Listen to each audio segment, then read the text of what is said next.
Hello and good afternoon, Xbox Nation. Welcome to this week's new episode of the Xbox Factor podcast. I'm your host, Mr. BoomStick XL. And folks, here's the thing.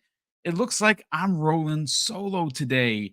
We did have a guest. Unfortunately, family matters came up. Steel Rain will be joining us next week. Uh, we don't know what happened to Daniel and we don't know what happened to Umbra, but hopefully they will be here momentarily. If not, well, I'm going to pull a cowboy Mav, if you will. I'll be in front of the mic. We'll be talking gaming, and hopefully, I don't lose my voice within an hour. But it's great to have everyone here. We already got 100 people here. The show literally just started. We have some breaking news. We have a lot of breaking news. As a matter of fact, I had written a whole other show, which I'm going to try to get to, but we're going to get into the breaking news first. I'm going to send out the link to a couple of folks, see if they can join me to kind of spark up the conversation. But listen, folks, how are you doing today? Good morning, good afternoon, and in some places, if I think it's Australia, good evening. Hopefully, you are doing well. Let me just get into here. Major Nelson's got a new job, Smokey. I did not know that. I don't know where he went, but hopefully he landed on his feet. And obviously, I had a chance to have him on the show a couple of years ago. I think it was E3 2019 or 2020. Might have been 2020, I think it was. And it was great to hang out with him for a little bit. Let me set this up to invite for a few people. Hopefully we can get one or two people to join me. Let's see, what do we got here? Okay. Oh yeah. Okay. So Daniel, sorry I missed it, brother. He said he's going to be over at his sister's place. So we'll get Daniel back here next week as well. And listen, we will we're gonna roll with it. Let's open up with folks some more distasteful behavior from IGN. I mean, I don't, like, I just want it to be clear. Like, this is not a channel that harps on being negative. Certainly on a regular basis.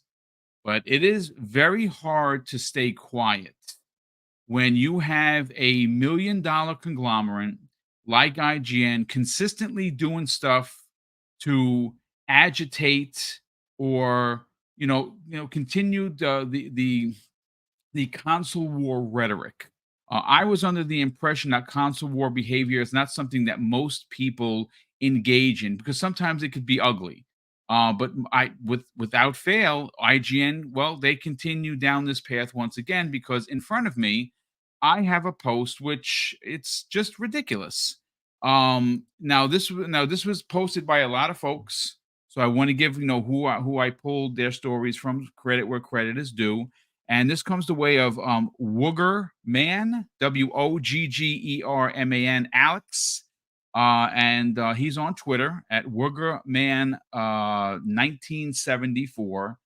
And I saw the post, and he simply says, "What the actual F?" He obviously didn't curse.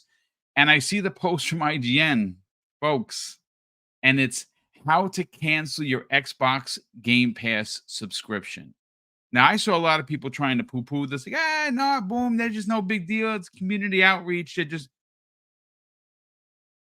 I'm doing the Justin Timberlake face right now. I just need a pair of hands to put up because, like, really? Because I figured, well, if they're so community forward facing, let me go and look to see who they've done this with. Who has IGN actually done this with? And they a couple of stories, how to cancel Netflix. I saw that one. I saw how to cancel Disney Plus. I'm like, oh, okay, let me take a look. Let me keep looking. But the one I was looking for, or even the two that I was looking for, was how to cancel your PlayStation Plus. You know what? Well, I didn't find it, folks. That's because it was never written. And I also said, you know what? Let me do some digging. Let me keep looking. How do you cancel your Nintendo, sub, whatever that's called? Couldn't find that one either. So I got to ask, what is the deal? Now, again, if we want to kind of, pull off, open up old wounds or, pull off Band-Aids, This IGN rhetoric has started. I want to say it goes as far back as them taking a hardline stance on Starfield. And since then, it has been a nonstop bias filled attack on Xbox and its community. I don't know how else to put it. I mean, no one physically was attacked. Let's keep it real, but I just find it that it's people keep saying the Xbox tax. Some people keep saying the Xbox bias. Um, I mean, why throw that article out there to cancel one of the best services in gaming? No questions asked. And then and you don't do that fairly to the other platforms. I'm gonna tell you why they don't do it with the PlayStation, because they get 46% ad rev from PlayStation, and if they did that, maybe they wouldn't. Maybe PlayStation would pull back, not write the check for the add that extra zero there. I don't know. It's pretty egregious that this continues to happen, but it is what it is. So let's see if we can. You know what I'm going to do? I'm going to reach out to Hargeet Chani. So, folks, again, watch the gameplay. I'm going to see if I can send him an invite. I know he's on vacation for a very long time, and he actually said, whenever during the day he might be available. So I'm gonna shoot him a quick email because he's not on social media. So let me just do that. Again, pardon the absence of most of the panel. It's just life happens. So bear with me as I set this up and see if we can get somebody else in here. Link, and we're gonna listen. Even if this is only an hour show, because that's like literally about all my voice has, we will have a good conversation, and we're gonna try and keep it moving. And there'll be no pauses in the in the your regular scheduled program, as it were. But you know what? I'm curious because and this is where I'm going to kind of need the help here for the chat, because obviously I need someone to bounce this off of. Who in the chat has already blocked IGN? Because I didn't up until today. I just wasn't following them because why would I? I don't have them. I'm not following them. Anything. I don't click on anything of theirs, even on YouTube. And I'm just curious in the chat, let me know. Did have you already? Because I saw some people like, oh, boom, I blocked them years ago, and I'm like, oh, I just never really blocked them, but today I have. Like today was just the straw that broke the camel's back, so to speak. So yeah, so Paul AFC has IGN blocked. Death Metal Droid says he blocked them a few months ago. Um, let's see. Jonas the Dad says, after a $2 super chat, 1 hour OD boom talk. Sign me up, man. You're great. You're a great dude, brother. That's very kind of you to say. I super appreciate that. And we also had a super chat from a very generous friend of the program, Bold Alpha Wolfpack, folks. He drops a $5 super chat and says it's kind of ironic. IGN does a piece on how to cancel Xbox Game Pass, and even bigger story breaks with Insomniac's Wolverine leaks. Yeah, we're going to get into that as well, because that is very unfortunate. Look, I'm going to say this right now. As I can't equate the feeling, because I'm just a podcaster, and I'm not being facetious, and I'm not putting myself on the lower part of the shelf, as it were. I'm simply saying that I create content because I love what I do. Like, this is. I do this 5 days a week, and you got to kind of love what you do if you're gonna put that kind of effort in. Fine, but if you are a game developer, some of these games, specifically, you look at Insomniac. I've said this before, and I will die on this stone, folks. Ted Price, who is head of the studio, and the team at Insomniac, not only are my favorite PlayStation developers, they are by far the tip of the spear in the industry. Now, granted, I get it. A lot of people are like, yeah, Spider-Man, I don't know, boom, and whatever. I hear you. And I'm not going to argue with you. If Spider-Man's not your bag, that's fine. It's my bag. Ratchet and Clank, that's my bag, because I like platformers. And when first of all, I saw only one screenshot, and I know some people are like, yeah, look, there it is. There's that PlayStation look. Look, I'm here to tell you this. I'm in the bag. I hope there's a collector's edition where I get a pair of claws to run around my house. I'm gonna be honest with you.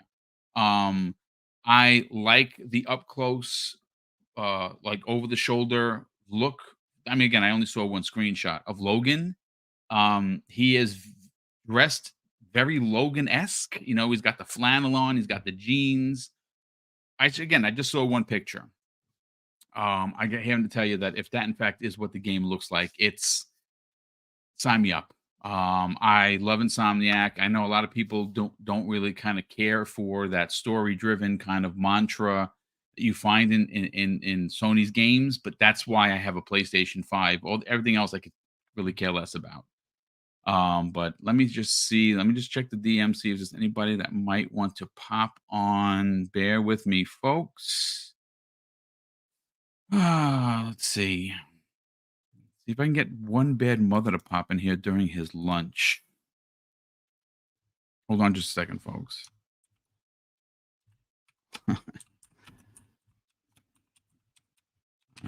Sorry for the typing. Like I said, I'm doing this like literally in real life.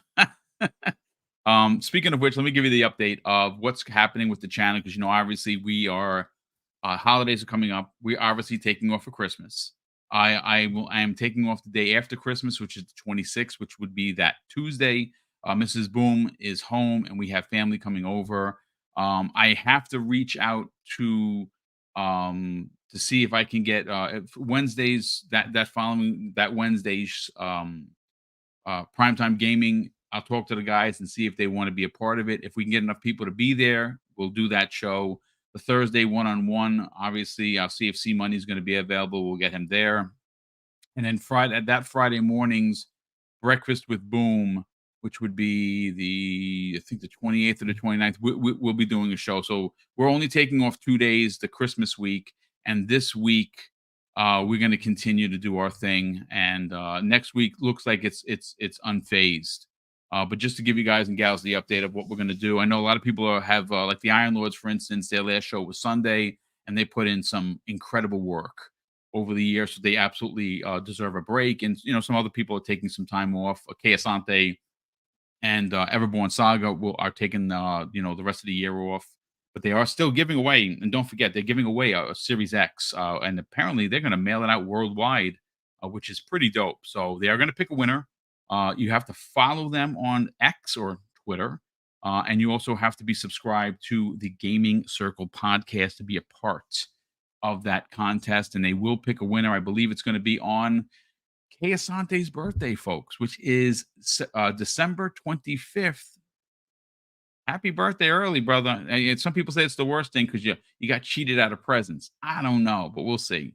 Let me just take a look at the chat over here. Oh, he said if Wolverine has wings, bro. Yeah, I don't know.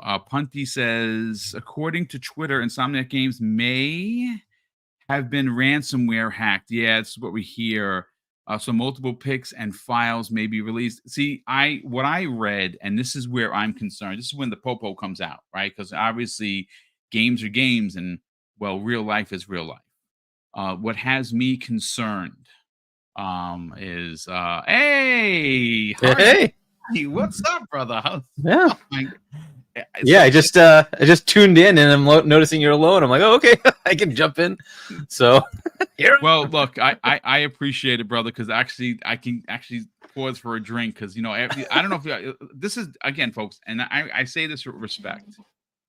If you're not subscribed to Mav and the Fun Speculation Network, I'm here to tell you doing it wrong because not only does he put on a lot of weekly shows, which I listen to every one of them, his panels are magnificent, but the skill that he has as a host to actually be on the air. See, as much as the other shows are great because he has an amazing panel, my favorite part of it is when he does it solo because he does it like a professional. Like I don't understand how he does it. He goes for 3 hours. I'm like, Jesus Christ, he didn't even take a drink. Are you kidding me? But listen, Hargeet, first of all, brother, thank you so much for being here. Yep. I want to open up with some silliness. And the silliness that I bring to your doorstep is once again IGN doing what IGN does best, and that is look stupid. And do things that, like Fuzzy Belvedere always says, play stupid games, win stupid prizes. Well, this morning I was alerted by 15 DMs I woke up to. And the first one that I saw was brought to my attention is, again, by Woggerman, Woggerman, Alex, on Twitter.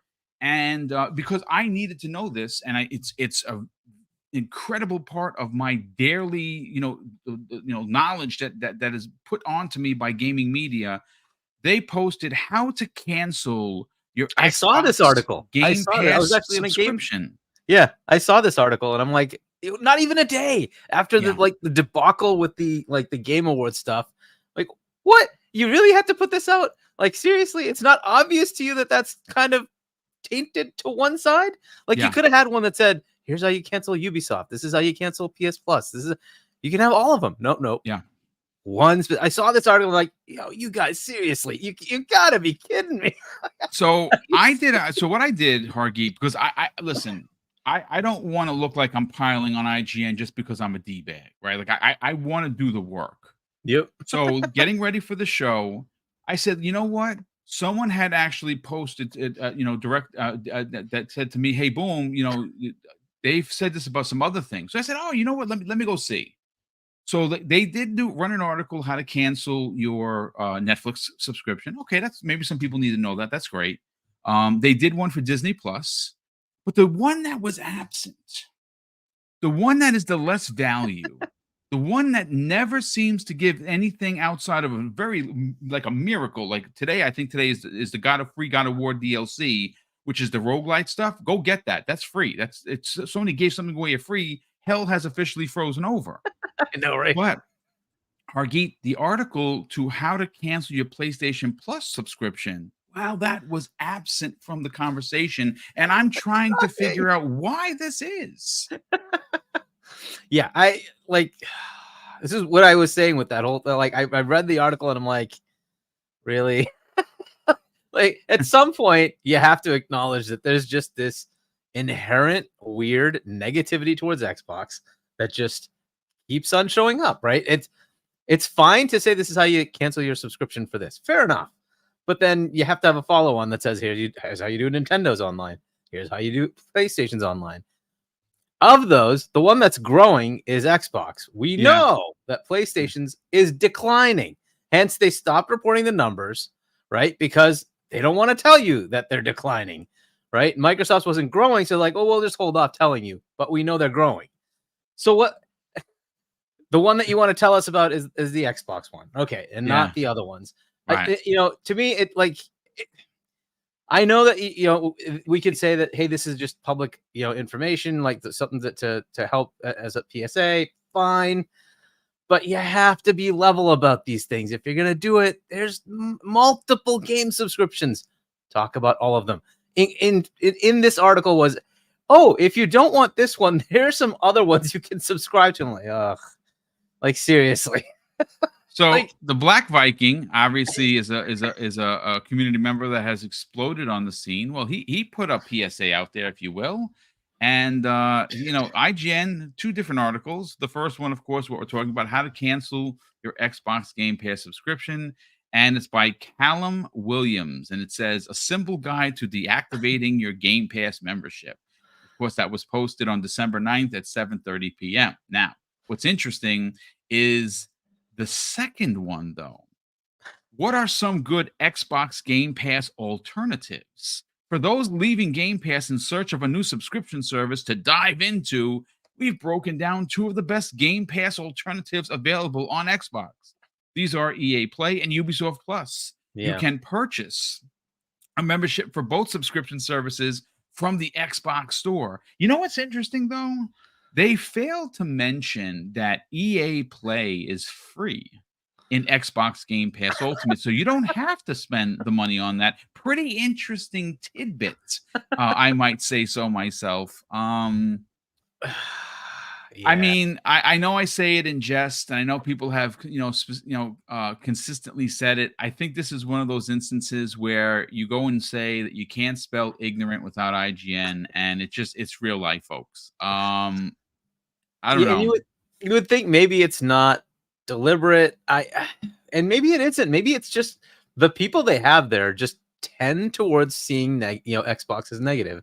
It'd be an interesting experiment to have IGN on its own decide to poll their staff to say, okay, how many of you find in a positive light you find Xbox versus Nintendo versus PlayStation, Right. and see what they get back, right? Because the constantness of this just proves that there's gotta be in the back of their heads this, like, why does this console even exist? Why are they even here? Why are they bothering us? That unfortunately that's what you get when you hear these folks talk. You're like, well, you never speak this way about the other ones. Like, there's just a disdain of like, why am I even covering this annoyance, right? And like, just stop. Like, seriously, just stop. There's got to be a level at which you just see the obvious. Look, Destin's one of those who is on the Xbox side, and frankly, I find his coverage on his own on his own YouTube page better than what I see from IGN. That's just unfortunately the way it is. Dude, 10 times over. I said this before, Hargeet. I said, listen, I got to be honest with you. I really became a fan of Destin when he started his own channel, because if you look how he reports, and again, listen, folks, I know people are still getting on him about the whole there's no IGN tax. Listen, folks, at the end of the day, let's be adult here for a second.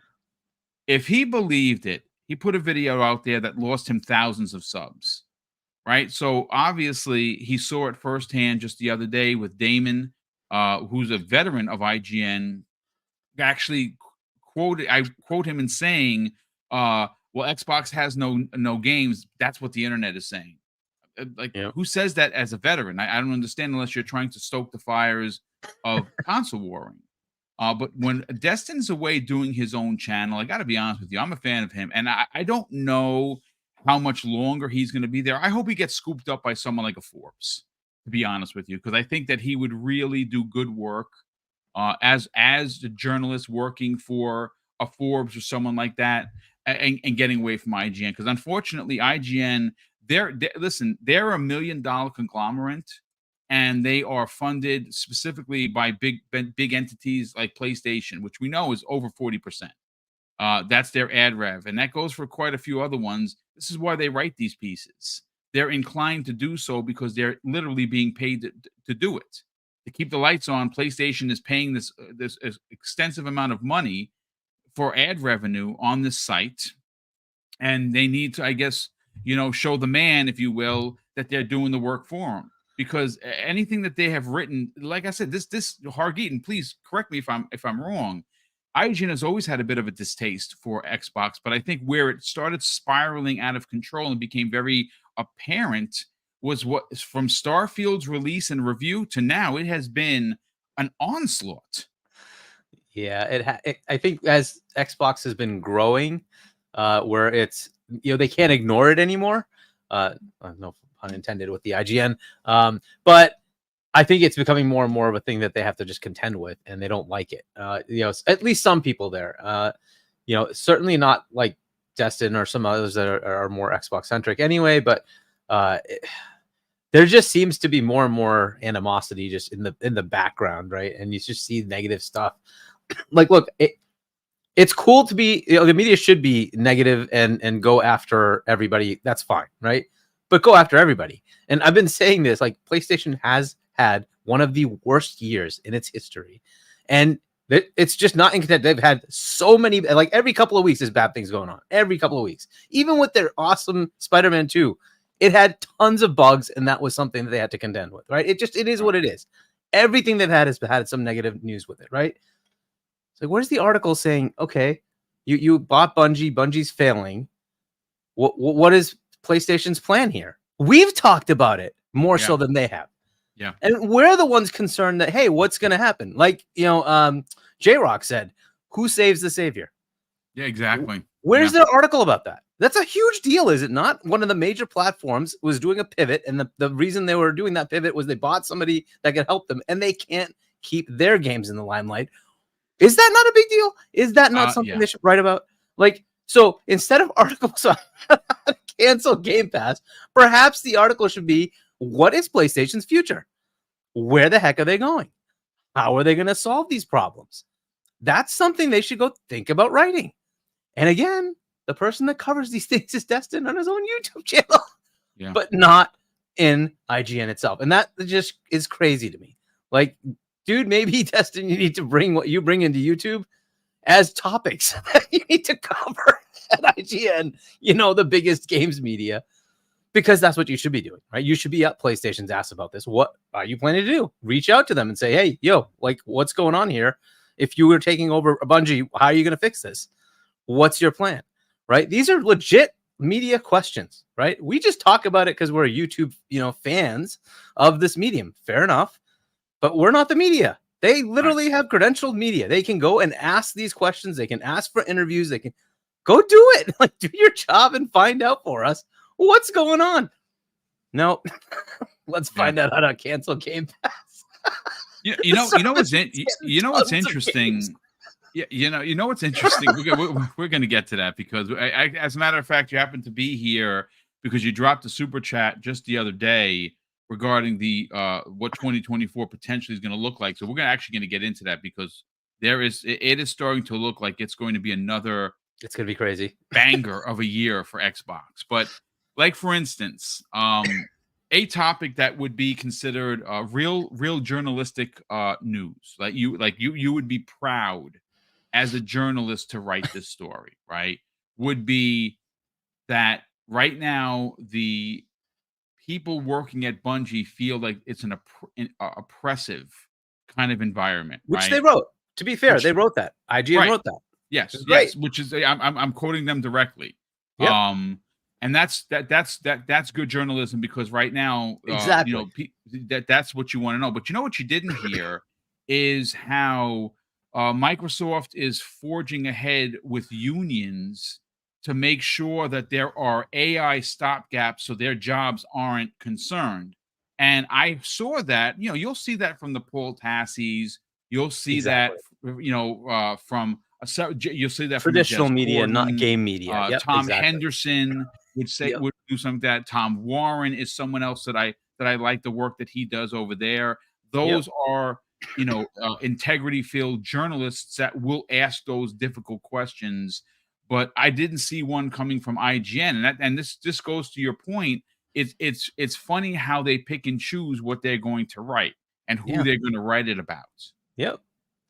Yeah, I mean, that article, thankfully, that they wrote about the Bungie status right now, that's a good thing. That's a fantastic thing. Yes. Yep, I'm just keep doing that. Go do more about that, right? Like, go figure out the rest, and let's see what else is going on.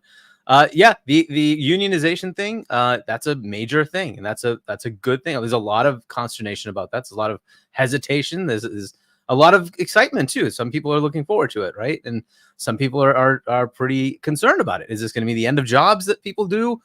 Right? These are good questions to ask. And when somebody's saying, no, we're working with the unions to figure out how to make this not be a problem, that's a good thing, right? And that should be something that you exemplify.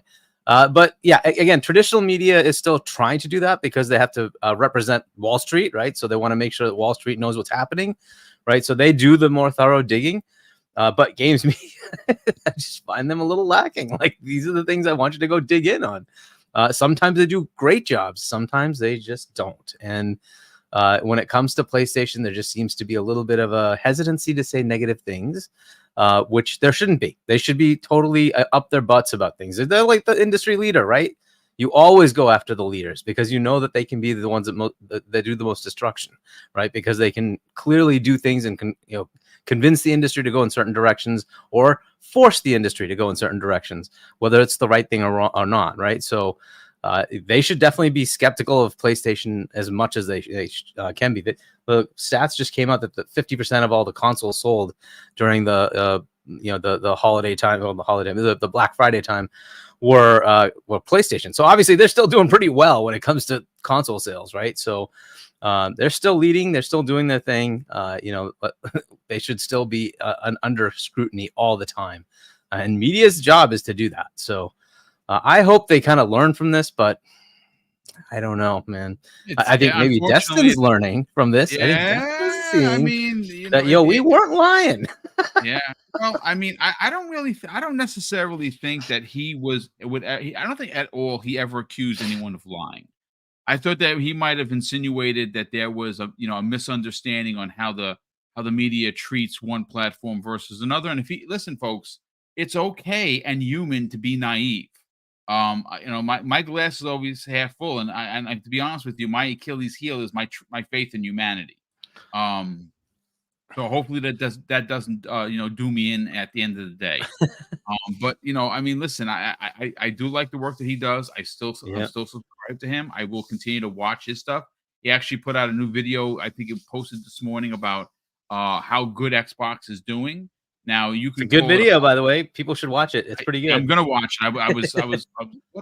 What was I watching? I was listening to. As a matter of fact, I posted something that I didn't realize that when I snapped the picture, it had the Xbox Two in the corner. So I was obviously listening to Rand and Jez as I was cleaning, and that's when I came. That's when I blocked IGN on social media. I'm like, yeah, I just about had enough with their shenanigans. Listen, let me catch up a couple of these super chats. We have one here from Bold Alpha Wolfpack. He drops an additional very generous $5 super chat and says, "How dare IGN do an article on how to cancel Xbox Game Pass when PlayStation Plus has a lawsuit from Germany for Sony extorting their consumers?" Argit. I mean, he's not Yeah. wrong, folks. I Facts. mean, he's not wrong. It's in print. We know for a fact that Germany is investigating their behavior. And I told you the story about my brother Neo Mental.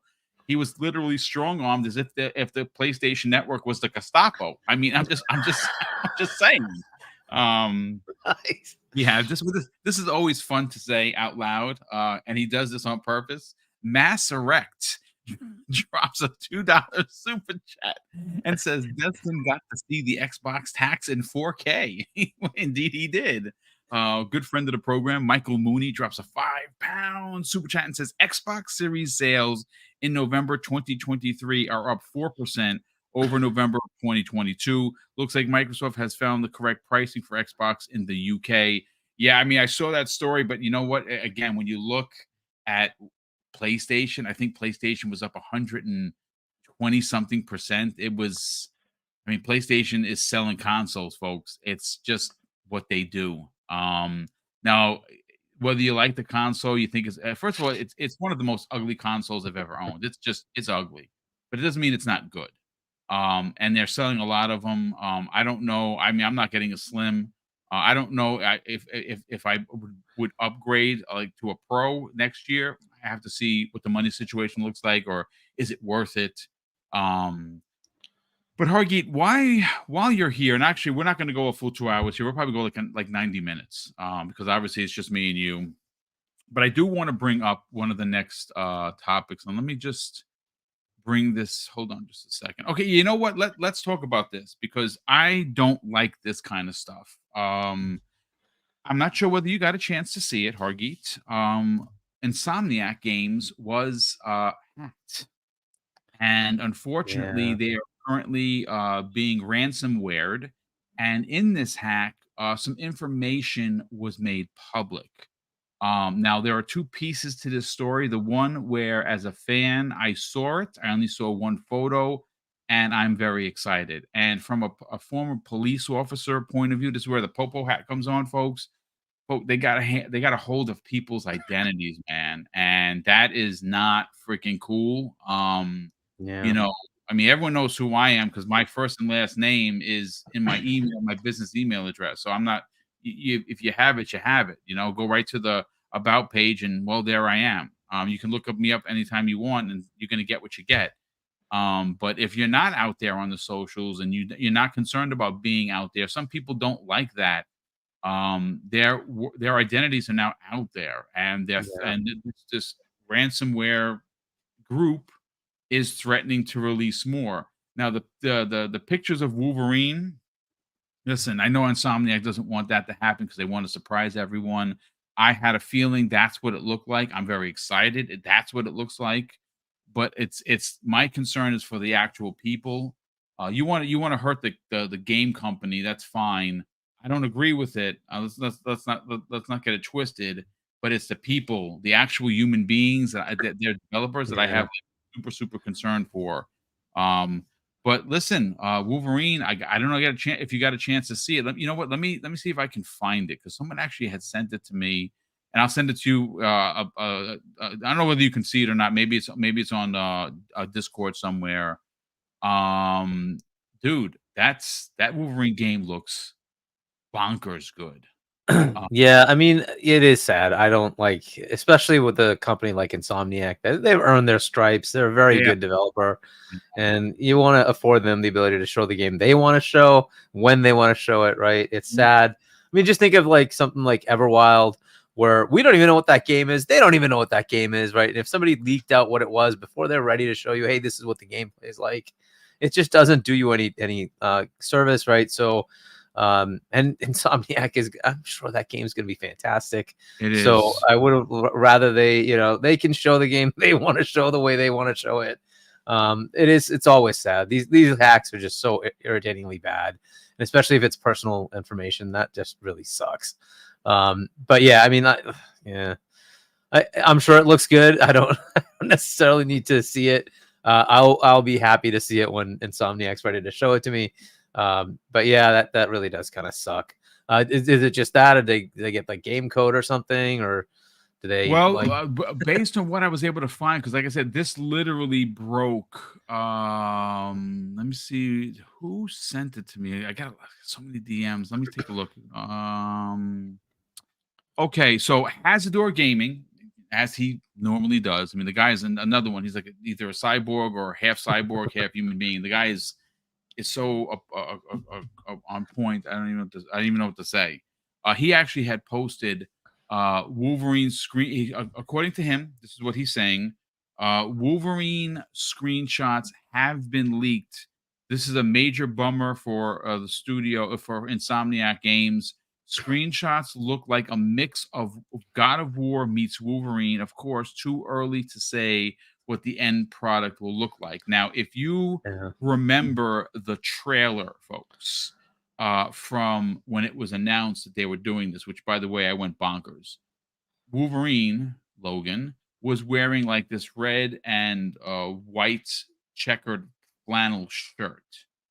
That was in that CG trailer. The screenshot that I saw was him walking on a road, and it was very super, like all the way back where he took up a lot of the screen, and it looked like from a presentation point of view, at least for me, who appreciates that.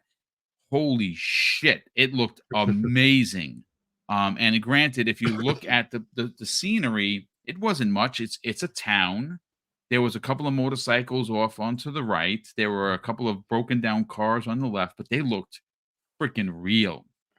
Um, and I would imagine that this is going to be mature. I would imagine that it's going to be pieces of people flying all over the place when you're cutting them. Does anyone remember the Wolverine game from a couple of years ago, maybe 10 years ago? Was Wolverine Origins? Did you play that, Hargeet? I did not get to play that one, no, It but was visceral. yeah, that's what It you was expect, right? violent. It Yeah, was I think I got every achievement in that game except for one. very nice. Phenomenal game. And it was an action adventure game, kind of like on the lines if you folks remember. I mean, I played and beat it also. There was a Captain America game that took place during like World War II, which is pretty good. Um so yeah, I mean, I don't know what they have. I don't know if there's been an update to it, but it sucks. It just sucks It- that happens, man. Now maybe that game comes into Game Pass. I think it was done by Activision, right? It was done by Activision. I think they were the publisher, and that could very well be one. I mean, again, we know that Marvel is working with Xbox, Yep, yep. right? We know that's a confirmed fact. So I don't think that Sony has exclusive IP rights for video games of Spider-Man because Spider-Man has been in other games, and I would say the same Yeah, thing I don't about think that's it. Wolverine. Yeah, and I would say the same thing, by the way, for Blade. I don't think it's exclusive at all. It's just the game will be exclusive, made by Arcane. Right? It'll be an Yeah. exclusive Xbox game.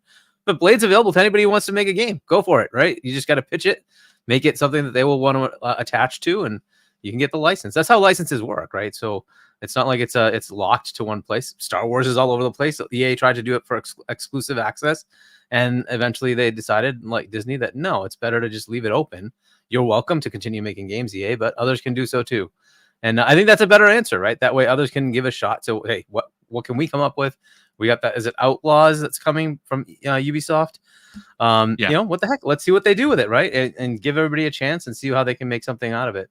But yeah, no licenses. It's really generally open. It's really just make a pitch that the license owner will say, yeah, I'll give you the license for that, right? So, and as far as the leaks, keep in mind this game is likely years away, and whatever you saw is probably still early, right? In other words, there's usually a lot of polish that comes in late, right? You usually have like sort of stand-in graphics that are they're probably good, but they're not actual end state graphics with all the lighting done correctly, and right. So it's probably going to look even more stunning when it actually is ready to go, because usually that stuff happens later on when they're ready to actually say, okay, on the PS5, this is how we can make it work perfectly, right? So you're going to see some more of that later on.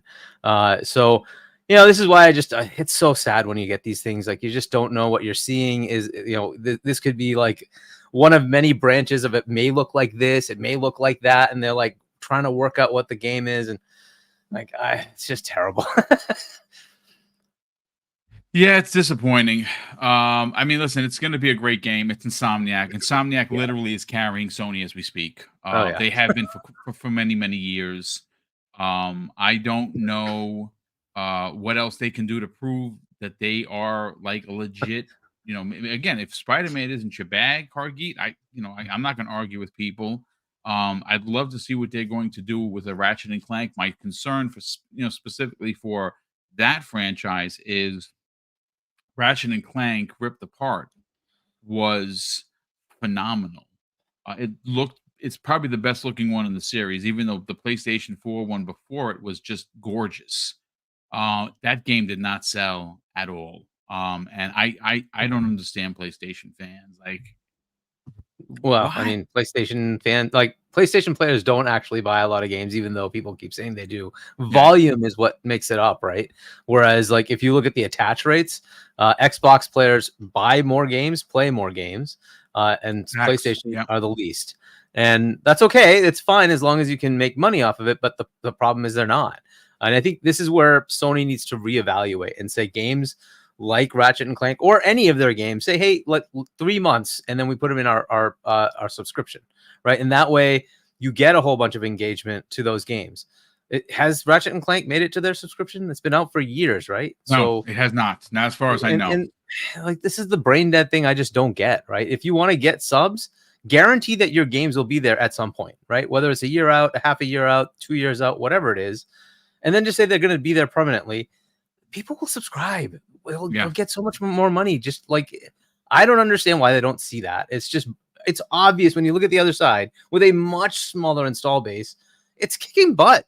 They have almost the same subscriber count with less than half the freaking consoles. Just think about how stupid Sony is when they could easily get so many more subscribers. Like, just like, what are they thinking? I don't get it. That would take away this problem, right? Because the money's there already. And Insomniac could go make a Ratchet and Clank and not worry about, hey, how do I financially subsidize it? It's like, it's done. You've got the subscribers. That's what you need. Like, I don't know. The model's there if Sony wants to take it, but they have to take it. So, I mean, look, we're gonna continue the Sony talk because actually the Black Viking also posted something that I found to be very, very interesting. But real quick, Bold Alpha Wolfpack dropped an additional very generous $5 super chat and says the leaked images look subpar to me. I understand it's still a year or two away, but I was expecting something much more. I'm gonna be honest with you. I kind of expected. That's what I expected. I mean, it's gonna be, like I said, it's gonna be gritty. It's gonna be adult. It's not. It's not gonna be these big cityscapes because he can't. I would think that for me, if you had him running around his, clawing up buildings and stuff, that would be dumb, right? Like, so it's gonna be a more Last of Us type of presentation and storytelling. That's my shot in the dark theory. I don't know if, I mean, I've people sending me screenshots now. That's what I got. Now, look, I'll tell you this right now. I didn't care for the story in The Last of Us 2. I've been super public about that. I absolutely adored, loved. It's probably in my easily in my top 20 of favorite games of all time. Last of Us 1. And if they can give a story that is a very adult themed, complex story that Wolverine I would imagine was going to be the right. Because what do you do with this guy? You know, what other mutants are in it? What's the story going to be like? Is he world hopping? Is he going to go to that island with all of the where they have the bar with no name? I don't know. It's there's a lot of things that they can do. I'm excited. Yeah, I'm excited because that type of presentation where you're kind of super on top of the character and it's powerful. I'm an imagery kind of a guy. I like scenes being told by the character in the scene, and they kind of build around it. So I like what I saw. What I will say is I'm super bummed for Insomniac from a creative point of view. That sucks that your work is out there. It's unfinished work. It's clear that it's unfinished, and people are Yep. going to judge it based on its being unfinished, and Yep. that sucks. Yep. Again, from a human point of view, Hargeet, for me, because I like to think of the people first. I'm super concerned about the people that got their identities leaked because Yeah. that is scary. This world Yeah. is effed up, man, and people can do some real terrible things with information, and it's disappointing. Yeah. There's not much you can. Unfortunately, like your personal data is just your personal data, which it Yeah. just sucks. It depends on Yeah. if it's government data or if it's just like your email. At least your email, you could go change it. You can go change But that. Yeah, but yeah. if If it's it's something anything else, else, then it like becomes such a numbers and stuff, pain. It's it's so definitely bad. scary. But look, Yeah. I want to bring in now.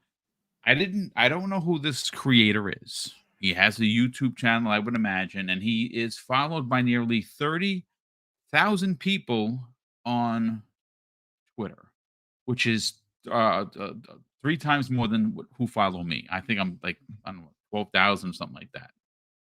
His name is Zuby underscore tech.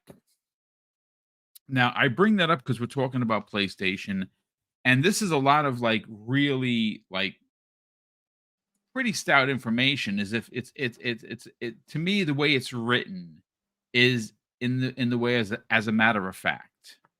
So this is what he has to say specifically about PlayStation, folks. It is still unknown why PlayStation delayed its first party games, but it's now looking more likely is that they were holding out for PlayStation 5 Pro. Yep. We could be getting a full-blown PlayStation showcase September 2024 simultaneously with the PlayStation 5 Pro roadmap showcasing the technical capabilities of the PlayStation 5 Pro. PlayStation Showcase 2024, the true second phase of the PlayStation 5 generation. I mean, he's a PlayStation folks. He's a PlayStation guy, folks. You know, I mean, the way it's written is if he has some sort of an inside track to it. I don't believe it for a second. I do find it laughable that they would literally give up an entire potential 2 years on getting games for people to play. But then again, they're selling consoles so much, it wouldn't like this. None of this is surprising. I just think it's a little far fetched to suggest, in my opinion. I want to get yours, Hargeet, that they would actually hold back games from releasing on the PlayStation 5 to sell to their millions of fans awaiting what is a fictitious at this point PlayStation 5 Pro, because we don't know that's coming. We've Yeah. heard some things that's not confirmed. So I didn't come out and say, "Oh yeah, next holiday we got a Pro coming for you. Don't worry about Slim." They haven't done that. What are your Yeah. thoughts, man? Yeah, I don't agree with that assertion. And the reason I don't agree with that is usually the first time you see a game, it's a trailer, it's a teaser, it's not gameplay, right? So it's going to be fancy graphics that you're not going to see in the game anyway. right? So there's no point in not teasing the games, right? They did it for Fair Games. Do we have any idea what that game is? I don't know, right? It looks like it's some sort of payday type thing. Maybe it is, maybe it isn't. I don't know, because they haven't shown anything, right? So fine. What did they show about Marathon? Like, huh? I don't like it is what it is, right? And that's years out. Fair enough. When you get to the actual gameplay, that's when you need to showcase it on system, on engine, right? So I don't buy that at all, right? They could easily say, this is why you come to PlayStation. Look, all those games are going on PS5 as well, right? They're going to be PS5 and PS5 Pro, right? But so they don't have anything, messaging headache that's coming to PS5, right? Great, cool, right? So if they have games, they should show games, right? At some point, you have to counter what your competitors are doing. And Nintendo's had stellar games coming out this year, and they Xbox has had so much to show on top of buying ABK, right? So look, you need to counter that. That's just the way it is, right? So I just don't buy that. Like, either they're like under the Jim Ryan era, they're incompetent at showcasing. That's a possibility. I don't buy that either. Or they just don't have anything, and that's even more annoying, because really I expect to see from all those stellar studios, I expect to see some games, right? So I don't know if I buy that they're not showing anything because of that, because they could easily show teasers. Easily. They could, like, God of War Ragnarok's first thing was a freaking logo with a date. That's all it was. And it was more than enough to win. Like, dude, God of War Ragnarok is coming. Holy crap, right? That's all they had to show. Not one graphic, not anything, just a logo. God of War Ragnarok coming 2021, right? And it came in 2022, but it doesn't matter. That's more than enough. They could show that. Ghost of Tsushima coming. Whatever it is, right? I don't buy it. I'm sorry. If you're a hype person, like, you show stuff. You show any teasers, you show like a little thing here, like 20-second clip, people are going to be hyped. And that's what you need to do, right? So like, if this is their strategy, is to wait, yeah, that's not a winning strategy. You have to show things. Blade. What do we know about Blade? That game isn't going to be out for 5 years, 4 years. Does it matter? No. We're all hyped. We're all talking about it. Why? Because it's Blade. That's what you need to do. So I don't. I mean, that's just not a strategy you should take when it comes to hyping up your platform. If they're waiting for PS5 Pro to be announced before they show anything, that's not a good idea. So I don't buy it. So whatever. Yeah, it's one of those quote unquote caps, as the kids like to call it. It's listen, they have had look. Let me just say this, and I think I'll pose the question to you. We've been gaming for a very long time, Hargeet, you and I. I think a lot of people, we have nearly 700 people here, which is freaking bonkers, by the way. We are, by the way, and again, selfless, shameless plug. We're 202 subscribers away from 14K. Whether we get there or not, we're going to hit there. I would imagine, just based on time, we'll get there eventually. But I'm going to be honest with you, folks. It would be pretty dope if we can hit it before the end of 2023. It'd be a real nice way to cap off a year that we've had some unbelievable success. If you're not already subscribed, if you're on the fence of teetering on subscribing, please, check it out, because we do this 5 days a week, Monday through Friday. All great content, all great panels. And you know what we don't do? Well, we don't do what places like GameSpot and IGN and PC Mag do, and that is promote hate mongering and console warring. We'll talk about PlayStation, and we'll give them the business when they need it. When Xbox messes up, guess what? We give them the same kind of business. And Nintendo, well, listen, Nintendo, they very, very rarely mess up. But when they do, we will give them the business. But for the most part, we have fun. We laugh. I bring you breaking news stories each and every day. It's never the same regurgitation from one show to the other. So please consider subscribing. And while you're here, would be kind of also dope to hit hit the like button. It'd be greatly appreciated. So I lost my chain of thought. Bloody hell. All right. So listen, at the end of the day, this is a conversation. Oh, I know what I was going to say. Hargeet, when you look at how poor of a year, so I did a list. So let me just bring this list up. because we can have this conversation. Again, this is not, piling on PlayStation. This is just, let me see where PlayStation in 2023. Now, this is what I wrote. Now, mind you, this was, when did I write this? This is going back. I think I wrote this like maybe 2 or 3 months ago. So this is folks, just so you know, and I understand people are like, yeah, boom, they're selling consoles. Okay, yeah, they're selling consoles. They're not making a whole mess of money on them. I mean, maybe now they are with the Slim, because they did raise it $50, even though it's cheaper to make supposedly. But so let's just take a look at their about PlayStation in 2023. So if you think that this is some sort of a facetious conversation that we're having, PlayStation VR 2.0 is a failure. Okay, that is that was dead on arrival, and even Sony themselves, even though they have not said it yet, they have clocked out, as they are known to do with their hardware.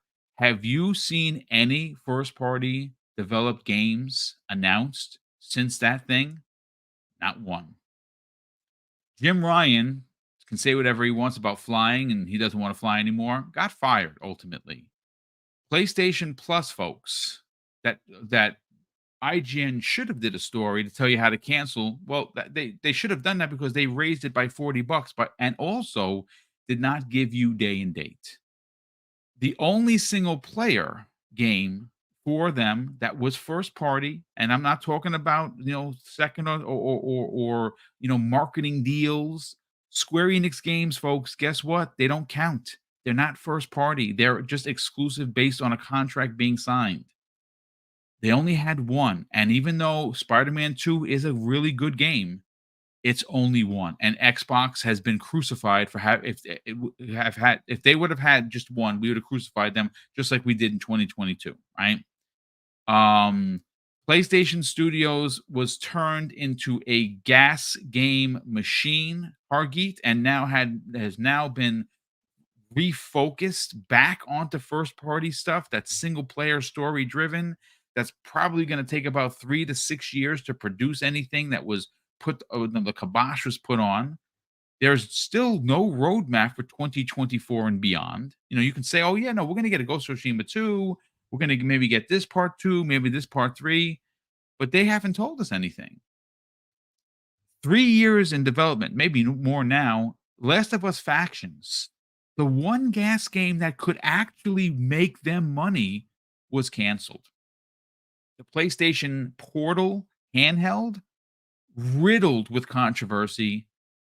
Is anybody talking about that thing? No one's talking about it. And of course, I talked about this before.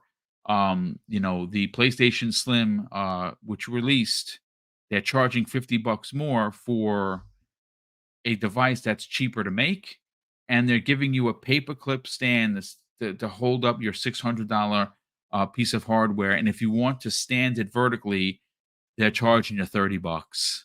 It's egregious at best. And then, of course, rounding out this shitstorm that is PlayStation in 2023, after a 2-year hiatus, Hargeet, back-to-back shows that were garbage. And we're still waiting for the super secret show that apparently is going to happen before the next 20 days and end of year. I'm still waiting. What are your thoughts on this? Because it's a pretty stout list. Oh, did I lose Hargeet? I'm on mute. That's my bad. I'm on mute. Okay. Yeah, and on the other side, you have like the largest acquisition in gaming history, with ABK completing. You have games and games and games showcases that are all like Shadow Drop of Hi-Fi Rush. The June showcase showcasing all these cool games, right? And there's just enthusiasm. You look at Nintendo; they've released Zelda, Mario RPG, Pikmin, on and on and on. Yeah, and Pikmin was really good. And like it just keeps going, right? And they still have a new console coming next year, right? An actual new gen console and a whole bunch of games to come with that. So the enthusiasm gap is kind of interesting, right? If you look at the showcase they had and said this is a third-party showcase, great. It was funny that Xbox put out a tweet afterwards saying, hey, these are all the games coming to Xbox as well from the Sony showcase, right? And the majority of those games are multi-plat. And you're like, okay, that's interesting, right? But there was nothing to say this is the compelling reason for the second half of PlayStation, and that shocked a lot of us, right? The only person I recall saying I don't think they're going to show anything was King David.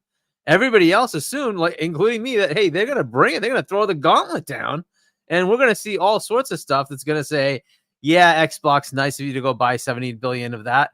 Check out what we got and why people are going to still be on PlayStation. And that isn't what happened. So I'm like, what the heck is going on? Yeah, this has been a very odd year for PlayStation. Like I also said, like, with the good news, you had FF16 come out, but then you find out that, yeah, it didn't sell as well as it could have, and then Square's unhappy. Yep. Okay, you had Spider-Man 2 come out, and yeah, good game, great ratings, lots of bugs. Okay, and that's, it is what it is. Bugs get fixed over time, but you certainly are starting to see that quality narrative that you keep hearing from PlayStation side. Like the game is good quality, but the actual like implementation of it, no bugs and all that.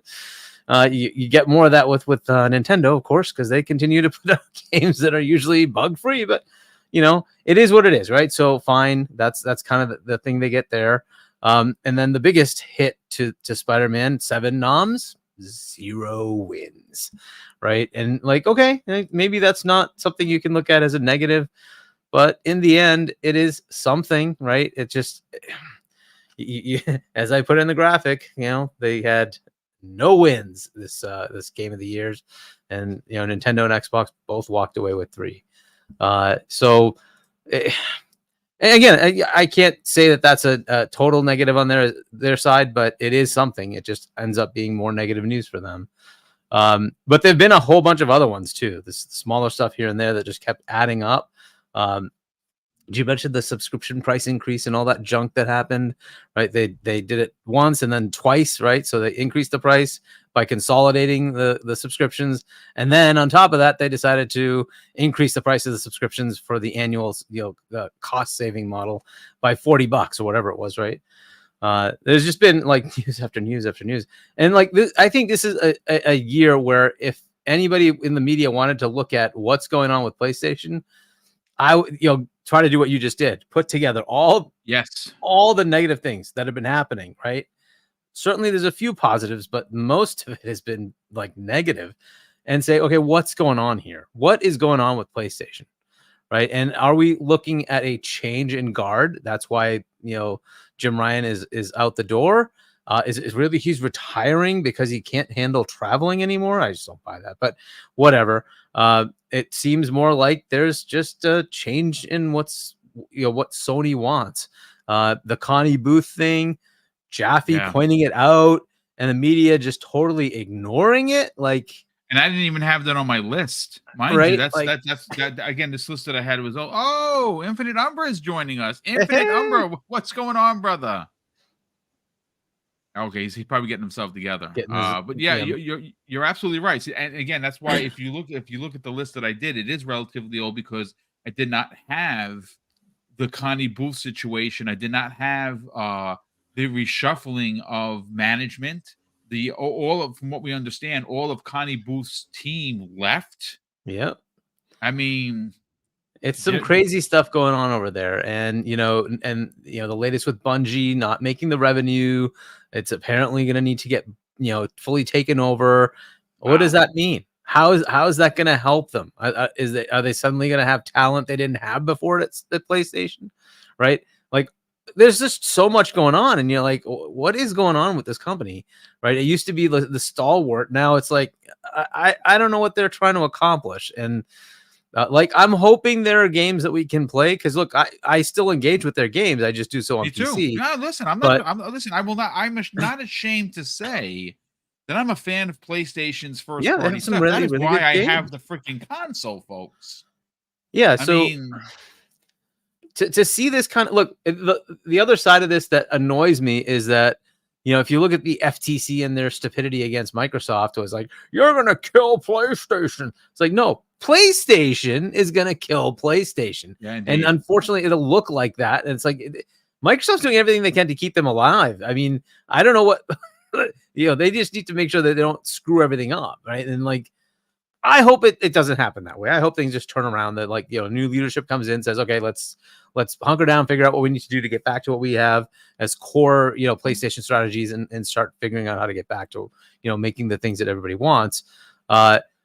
We'll see, right? This is another interesting year that's coming up. We have like a changeover to Hiroki Totoki in April, and then he will be looking for a replacement by the end of the year. Right, he wants to make sure he's not the one running that for more than a year. I think that was the time frame. So it's going to be interesting turmoil, right? So do I expect a lot of decisions? Well, there'll be some things, but they'll probably hold off on a lot of bold decisions, right? Because they want to wait for the new CEO to come in to go do those kind of things. But they need some bold decisions. They need to like solidify what they're doing. So I don't know, man. 2024 is going to be a very interesting year. If Xbox is killing it the way they're doing it, and Nintendo comes in, brand new console, 10 launch games, and they're going to be some big games, right? Like, where's the enthusiasm? Okay, we got a PS5 Pro with what to play, right? And that's going to be the thing. And next year is not the GTA year, so. And the next Call of Duty is going to be marketed by Xbox, not by PlayStation. Right. And it's going to be day and date Game Pass. Again, like just things that are going to be changing in the industry. Like, it's going to be an interesting year. Next year is going to be even more crazy than this year. And then we'll see what happens from there. Right. So, and will, there be a pushback on the let's not do a Pro when PlayStation 5 is doing one on the Xbox side, now that somebody else is kind of in charge of that. We'll see, right? And maybe that's what's going to happen. And they say, well, no, we're going to do one too. Or what seems to be circulating is that Xbox is going to do a 360, and they're going to do a year ahead of time. Yes. Of the PlayStation 6, and say, no, we're just going to give you a better console, and it'll come out earlier, and we'll just build up the user base like we did with the 360. And then once the people are there, they're like, well, I don't want to go get the other one now. That'll just be for my exclusives. I'll stay here for all the other stuff. Right, because they just get used to being on that box because that's what they were. We'll see. I don't know. This is all crazy stuff, but yeah, this would be a good time for the media to actually put together an actual assessment. What's going on with these three platforms, right? Where are they, and see where the future leads, right? So, and maybe that's just something we as content creators have to do because they won't do it. So it might be incumbent upon us to do so. Well, but yeah, again, tomorrow evening, I have a good show that I'm writing. I'm not sure if we're going to do the year in review or save that for the following week after that. But we're definitely going to get into it. But what I want to do is, Umber, are you there, kind sir? Yes, sir. Good morning. Well, good morning, man. How you feeling? I am feeling a little refreshed, I suppose, because I overslept. Well, listen, bro, it's good to have you here. You actually you landed at a perfect time, because Hargeet and I were going to get into what the lead story is, and that is Xbox Game Studios lineup for Series X and S in 2024 potentially is going to be even better than 2023. Now, granted, people, there's going to be some arguments about how great of a year 2023 was for Xbox.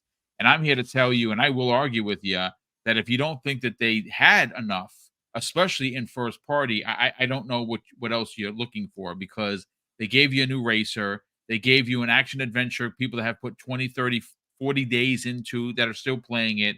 There's been people that have beaten the game 8 times. Oh, and by the way, no spoiler cast here, because it's been out on the socials. Did you see the one reality where that when you go to the constellation, they're all kids? Oh yeah, I saw that.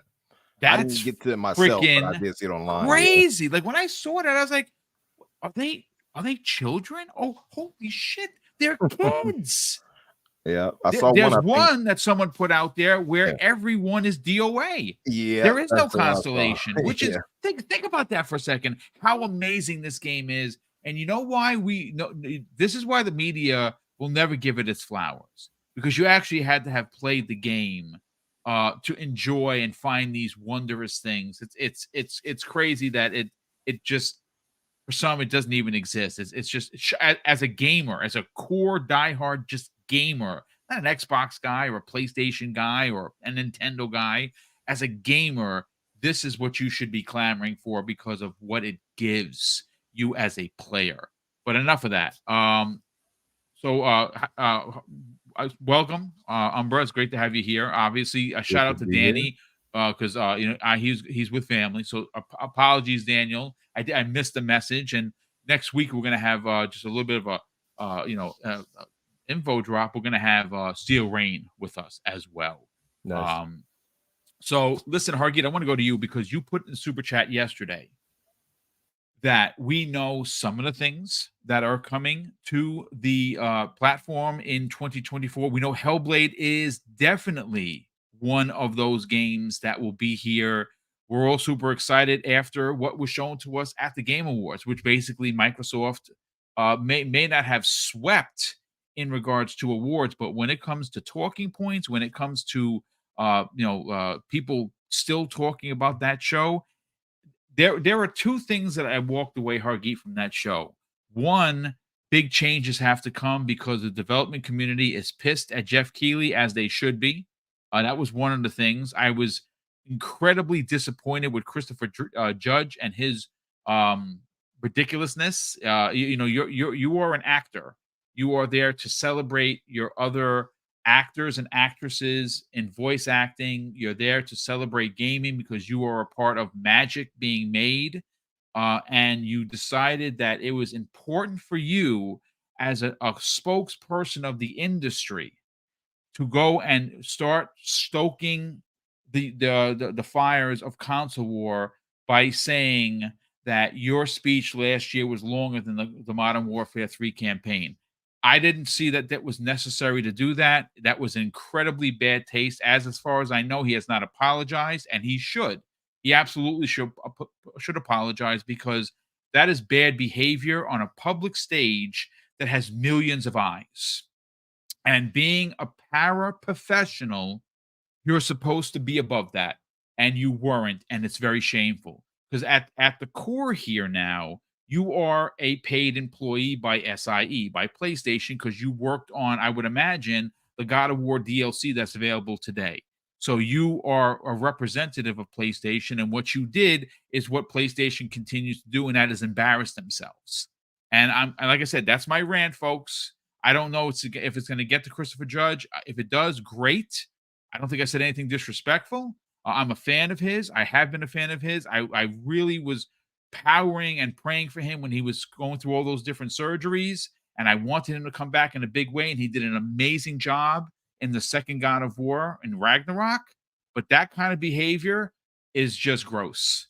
It's unacceptable, and you are a professional, dude. Like, you carry yourself as one. That was not a way to do it. Joke or not joke, you upset a lot of people. I'm not talking about Xbox.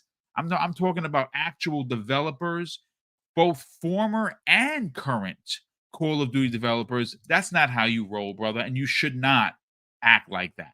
With all of that said, apologies for my rant. I've been trying to get that out for days because I was pissed that it happened, and well, here we are. Hargeet, my thumbnail has 5 games, and this is only the tip of the spear that's coming in the form of first-party exclusives, as well as some other exclusives like like that are second and third-party games that are exclusive for the year. So what I have here, and it's a question mark because we don't know for sure for 2024. We have Clockwork Revolution. We have Towerborn, which I think is going to be a Game of the Year contender. Trust me on this. South of Midnight, Gulf, Black Ops, Call of Duty Black Ops, Gulf War, and of course Senua Saga. Dude, could you imagine if they hit with all of these in 2024, and then you get like a Flight Sim 24, and you get a few smaller ones in there? If this is what 2024 looks like for Xbox, folks, I'm here to tell you, if you don't already own an Xbox, you are doing it all wrong. Let's get your take. Yeah, and we're looking at first party, and there's other things you can look at that are PC only, right? Ara, and then there's the World of Warcraft expansions that everybody seems to be very excited about, right? So that's a big thing coming to Xbox now. And then there's the potential, and I don't know how long it's going to take, of bringing World of Warcraft to Xbox, to the console.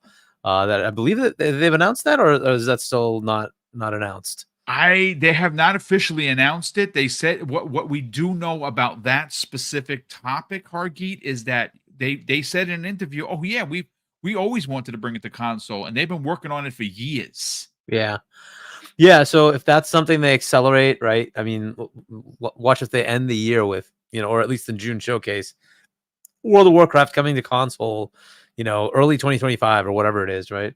Yet another huge thing. But look, people are very excited about that as well. There's a whole bunch of other games we don't know about.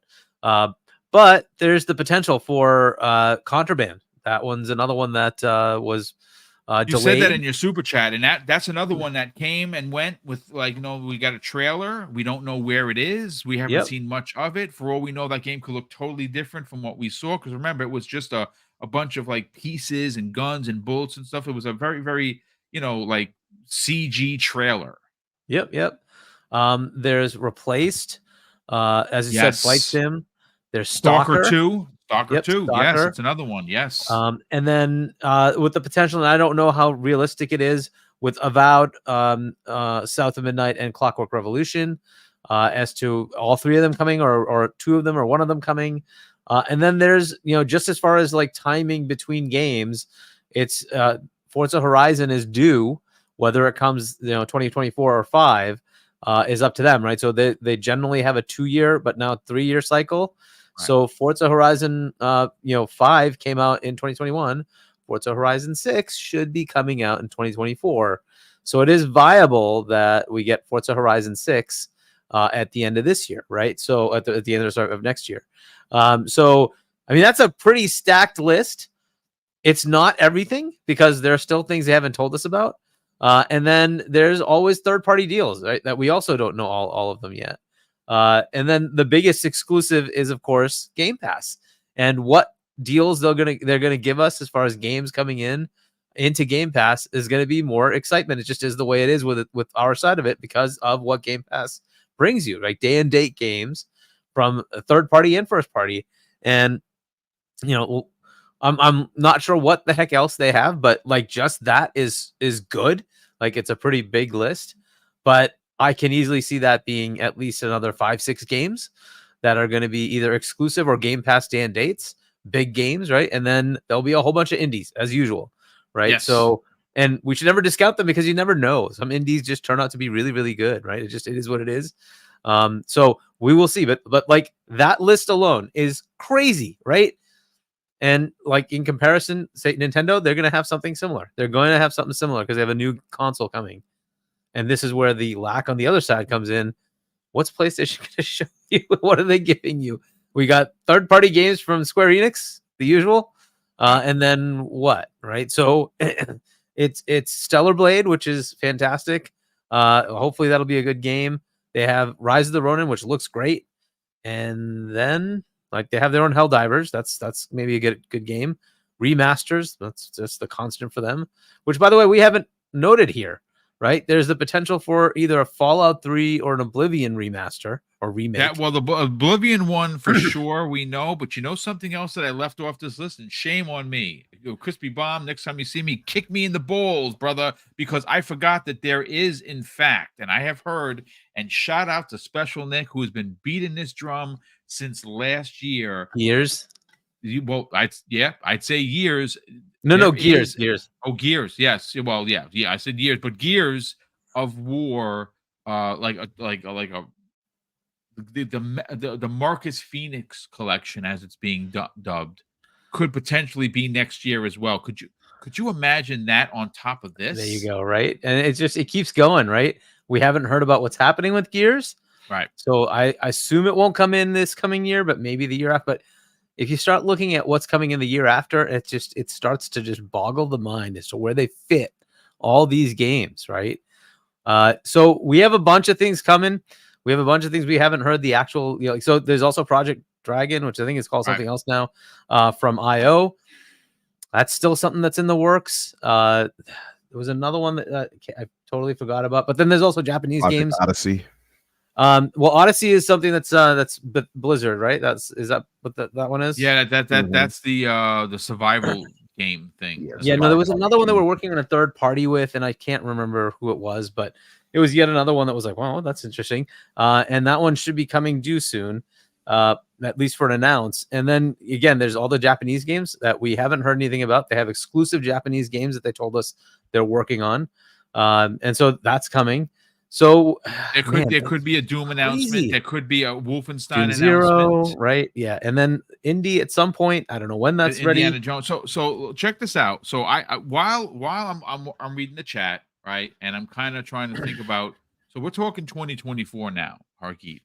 So wow, this is crazy. So for shits and giggles, folks, let's just say that they want to give Obsidian some more time. Let them cook, as now it's being dubbed, right? Let them cook with Avowed, and it's okay. Check it out. We're going to release Avowed in 2025 first quarter. We want to give them as much time as they need to make this the greatest game they have ever made, right? Okay, fine. So this is what 2024 could potentially look like. Indiana Jones, Forza Horizon 6, Fable, and Avowed.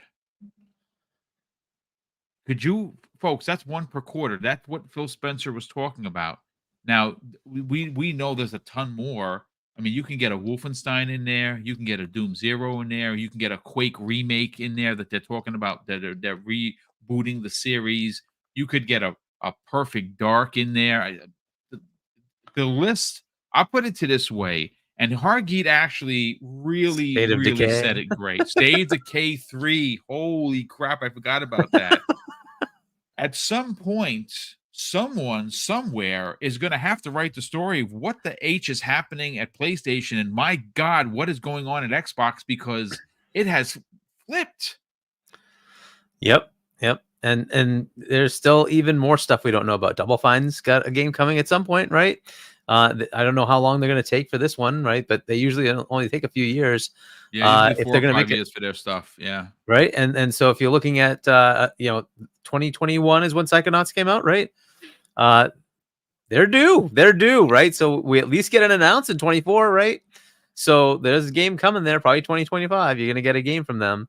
So again, there's just so much just keeps going, and ABK has a bunch of stuff that we don't know about. Infinity Ward and Treyarch, right, are working on another game, not Call of Duty. What is that game? When is it due? Right? So you have so much potential, and then what else is was already in the works with the other many studios that Activision has. Again, we don't know. And then there's plenty of expansions coming out. I usually discount the expansions, but I probably shouldn't. But there's plenty of expansions coming. On top of that, we don't know what's going on with Halo, right? We have Gear 6 at some point. Infinity is working on something, working on several somethings. There's stuff coming for like a whole bunch of games. It's just insanity as to where do you even find time to play them. This is on top of like third-party stuff. And there's a lot of good third-party stuff. So yeah, it's going to be an insane year, right? So Game Pass, the gift that keeps giving. It is. It's insane how much stuff is coming over the next few years. And then if you like say, okay, well, cool, that's it. It's just going to be that for the next 2 years. It just keeps going because the studios that finished in 2021 are due in 26. Yeah. So it just keeps rolling, and yeah. And in the interim, it's not like Microsoft is going to just stand still at where they are. They're probably going to be buying more. So you'll have even more games to talk about. So yeah, we have a rolling train of many, many games, and Phil has said that there's never enough, so they will keep pushing more and more content into Game Pass. So we should expect even more insanity. When they get a Japanese one on top of that, I don't even know who they're going to get. But imagine if they just pick up Sega and just listen, like all the games that they just talked about. Which if you look at how that's going, I'm just trying to think in the background. Why were those games finally greenlit? It's because they finally got money from Game Pass. That's just a reality. Almost everything they have is coming to Game Pass. And because it's coming to Game Pass, they got the bag. And they got the bag, so they're like, oh, we can go build other games now. Cool. Now imagine you just take the whole thing and just say, you know what? You never have to worry about money again. Just get bought by Xbox and you just get funded. You want to make a Shinobi? No problem. You want to make Altered Beast? No problem. Go make it. Make a Panzer Dragoon, no Make RPG, it. No make it. It's not a problem. Yeah, exactly. So, but yeah, imagine those games all coming in. It's just insane. It's bonkers. Umbra, let's bring you in on the conversation, dude. Listen, you've heard me and Hargeet gush over what potentially 2024 is going to look like. The list is in front of me. You got Clockwork Revolution. Again, I don't have it confirmed, folks. I don't have connections like that. I'm just speculating at this point. And if you look at the video that In Exile did, their social media team is just a bonkers good. They did the wizard shit video. If you don't know what it is, go look it up. It's freaking. I watched it. I'm not even gonna front, like 10 times, and laughed harder every time I saw it because it's funny and I know it's funny and it's meant to be that way. They're like, hey, listen, we got to start doing the work for Clockwork Revolution. I mean, it was rated in Australia. Right, it's up on Steam in the wish list, and then that actually happened before the rating. They're talking about it publicly, even though it's meant to be a funny skit. They still mentioned it. That to me, folks, tells me that Clockwork Revolution is coming. It's my deduction. Could I be wrong? 1,000%.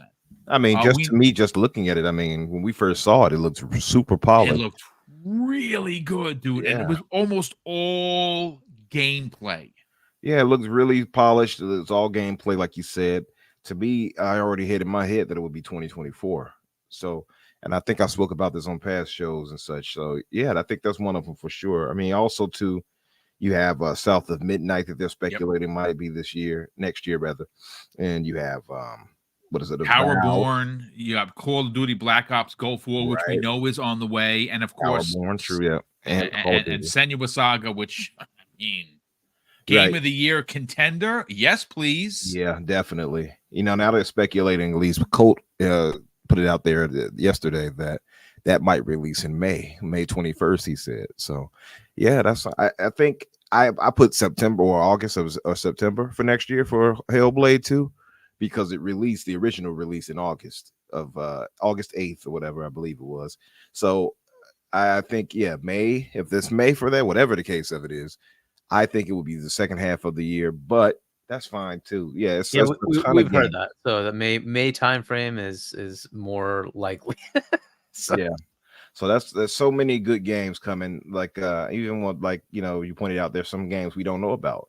Obviously, there's the Gears collection. By the way, they also spoke on Colt and Mag. They spoke on and saying that that is certainly a thing. I mean, I think listen.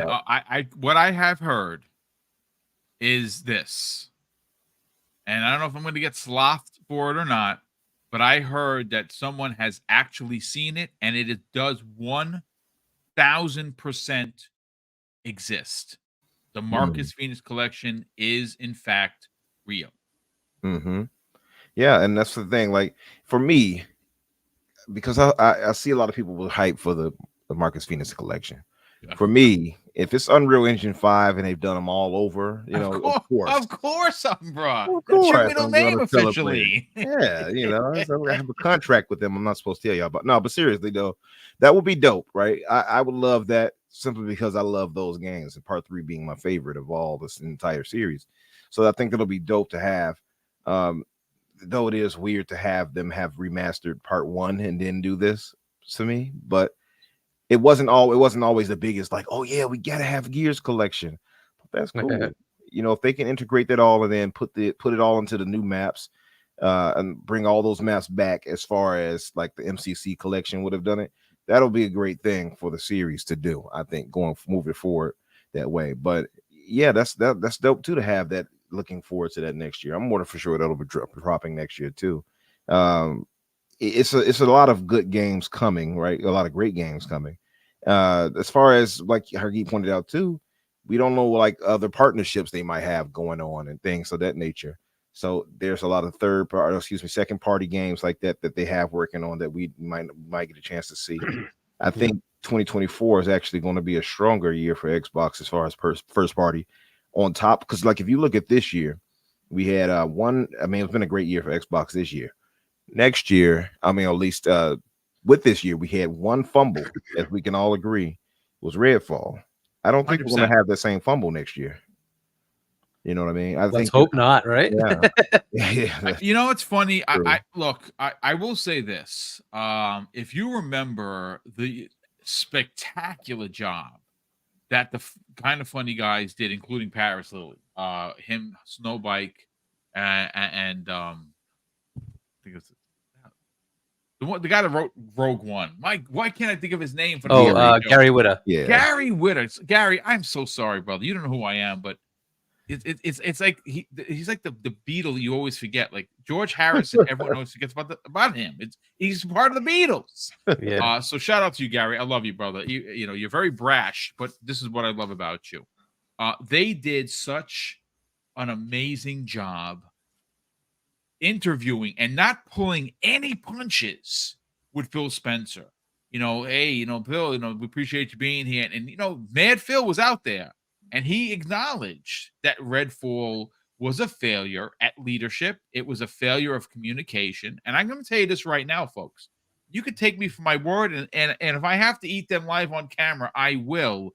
But I can assure you, the Redfall situation will never happen again, especially now that President Bond is running the show. And I'm not saying anything bad about Phil. Phil got a lot on his plate, dude. That guy is running a lot of stuff. There was a failure of communication. That is not going to happen again. Redfall, even though I played the game for 80 hours and I enjoyed it, I'm not going to sit here and pretend that it did not have its flaws. It has, and it still has its flaws. Doesn't mean I didn't have fun with it. But I am going to say that there is going to be that moment in time, folks, and I could be overstepping here, will be the last time an Xbox Game Studios title fails like it. That's just my opinion. I don't know what you guys think. Yeah, that's my thinking too. I mean, again, we go back to the certain deals and contracts they have. Stalker 2, of course, has to drop next year. Well, not has to, but it will drop next year. Yeah, it will drop first quarter, I think. Yeah. Well. Yeah, I mean, the thing that's interesting is an acquisition, right? If it's an acquisition that, like Call of Duty Modern Warfare 3 has 50 something, right? There's not much Xbox could do about that. They bought them like 2 weeks ahead of that. Like they can't possibly like change anything there, right? Right. And that could happen again. They could buy somebody else and their game is due and it comes out and there's not much they can do to change it. So that would be where it might potentially happen that way. But yeah, so and I don't know what Microsoft could they just hold back at some point? It's like locked. Hey, the game is coming. It's coming, right? But I don't know. So just keep that in mind. It is possible that there's something that they buy somebody like Crystal Dynamics and maybe their game is bad or something like that. I doubt that happens, but it could happen. I have no problem with that. Yeah, I have no problem, especially now that you're hearing that Disney is more than willing to work with them again. Them and Eidos Montreal. Yeah. Made Guardians of the Galaxy, so they're open to that. And bring the them Gears back. thing. Oh, perfect.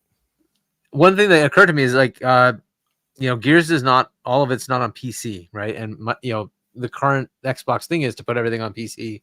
So that alone is a good reason to have a Gears collection, is to bring the entire thing to PC, right? So they did that with Halo. That's how they brought all of Halo over. Is it's the Master Chief collection. I think the same thing here, right? I think they're going to make sure that they get the Gears games all on PC. So yeah, it makes sense to have it, the Gears collection. Yeah, absolutely. Well, I mean, and again, I think when you consider when you say Gears collection, when you say the Marcus Phoenix collection, right? Some people will just equate that with like 1, 2, and 3, right? Oh, that's Marcus Phoenix, whatever. 4. I don't think it was 5 on PC, or what did it skip PC? It was. Okay, I think PC. Yep. I'll say this: if the because we've heard this for years, speaking of again talking about the Gears collection potentially releasing next year, right? That this is, I know for a fact it exists. I think a lot of people do. We just don't know what it looks like. We don't know what it's comprised of.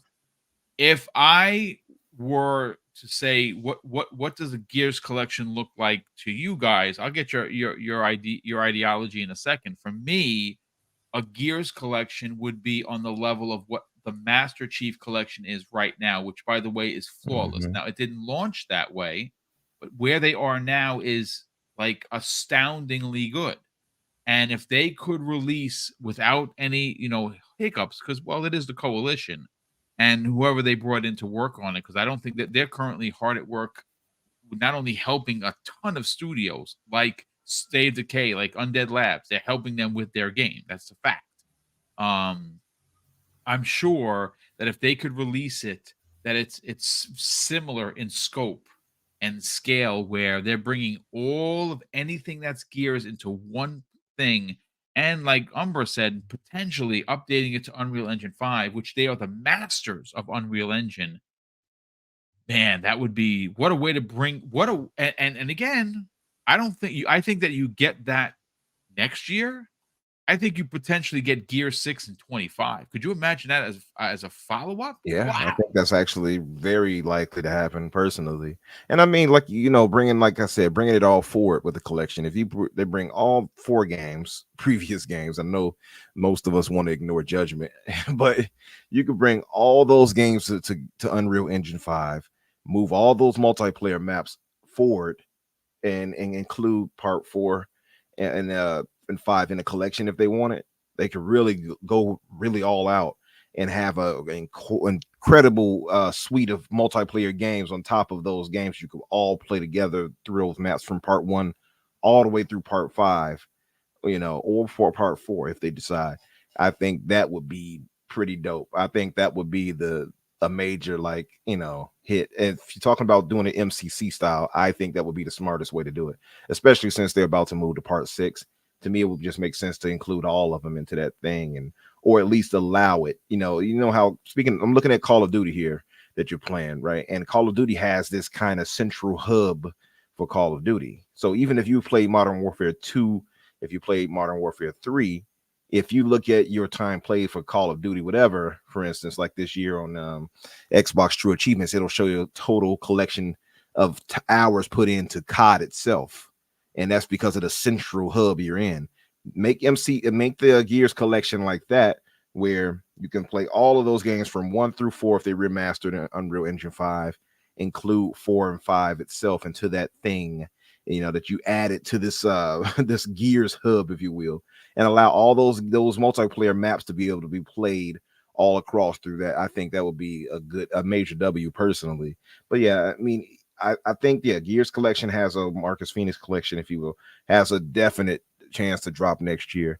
But that's just looking back at past games. I mean, if you look at, like we said, the games that's coming forward, you still have so many excellent new games to look forward to. That's the craziest part. Hell, I forgot all about what was the name of that Silk Song? We still have Hollow Knight. Oh Silk my Song good. there to look Yeah, forward to. dude. Yeah.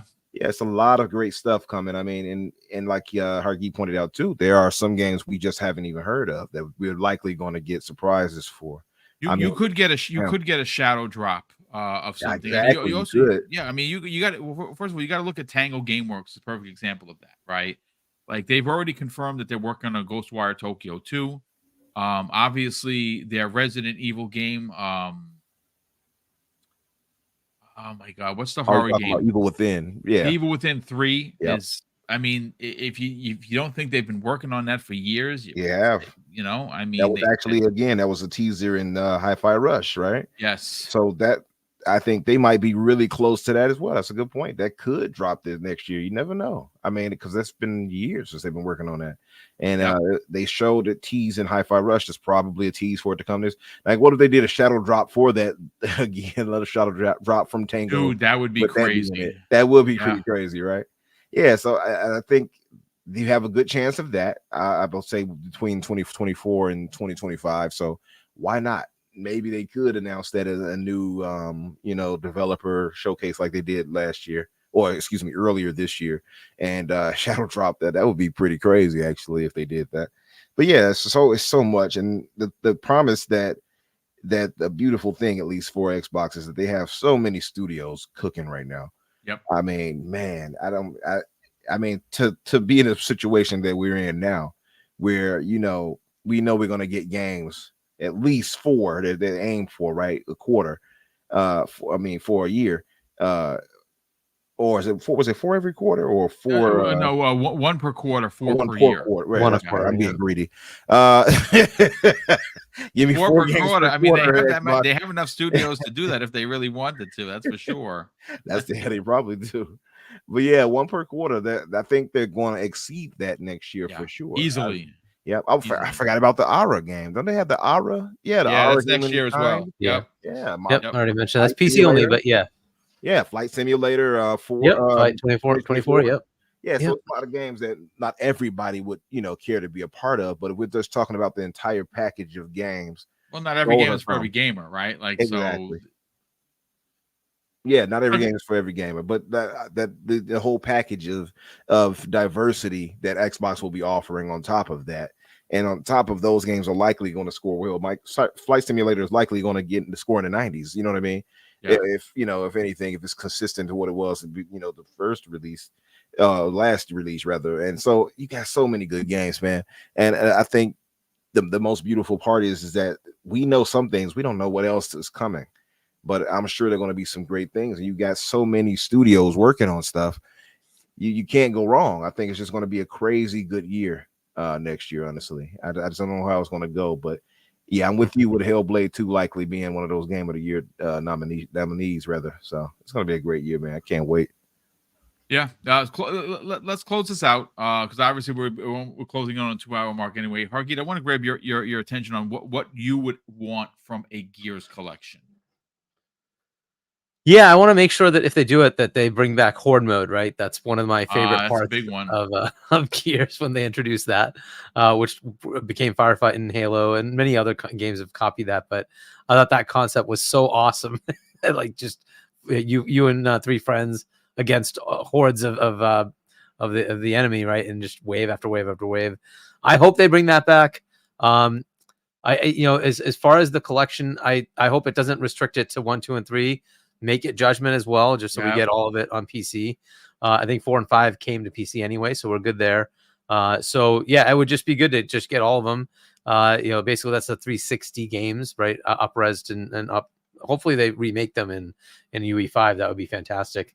And yeah, that's essentially what I'd be looking for from them. I'd love to see what they've done, if they've done UE5, what they can push as far as how good it can look. But if it's really just an upscale, fine.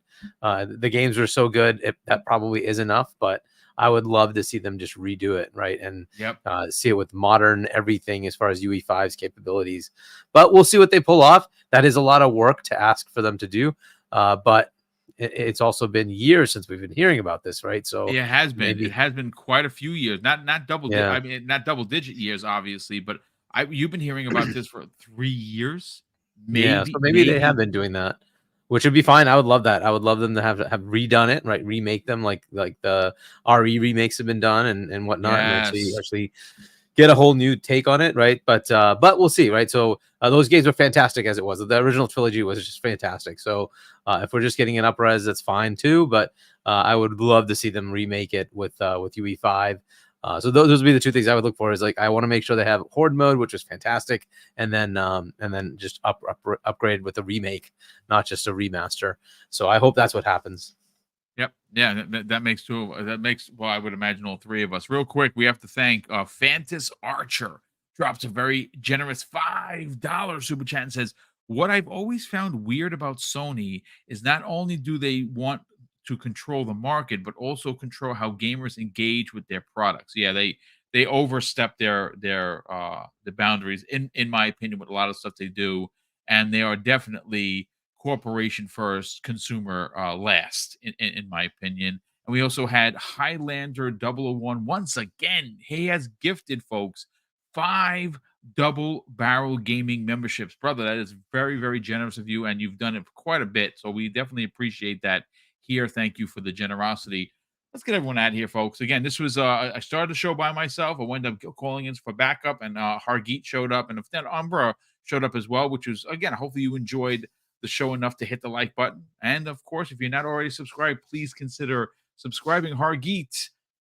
Please sell the brand of Game On Daily with Asa and, of course, Gaz, Mr. Septic Sauce himself. Where can people check that out? And where could people not find you on social media? Yeah, so GameOnDaily.com and then YouTube.com/GameOnDaily.